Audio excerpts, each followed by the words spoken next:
Ma'am, এই চিকিৎসার সম্পূর্ণ সুস্থ হবার তো নজির রয়েছে এবং সেটা সম্ভব তো?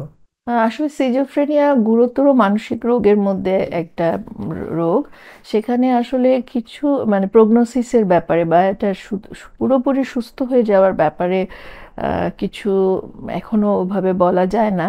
তবে 25% একটা স্টাডিতে দেখা গেছে 25% সিজোফ্রেনিয়ার মানুষ যে বেশ অনেক দিন চিকিৎসার পরে পুরোপুরি সম্পূর্ণ ভালো হয়েছেন। পুরো ভালো হয়েছেন এটাকে আমরা ওভাবে না বলে রিমিশন বলি।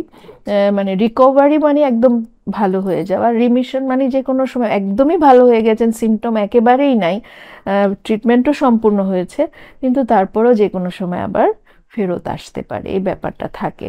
আর 25% এরকম রিমিশনে দেখা গেছে যে বা পুরোপুরি সিমটম মুক্ত হয়েছেন। 25% সারা জীবনে ওষুধ খেয়ে ভালো থাকতে হয়। 25% আসলে ওষুধ খেয়েও কিছু ঝামেলা থাকতে পারে। আর 25% কখনোই ভালো হবে না এরকমও, মানে কোনো কিছুতেই রেসপন্স করছে না এরকমও আছে। তো এরকম এটা অনেক আগের স্টাডি।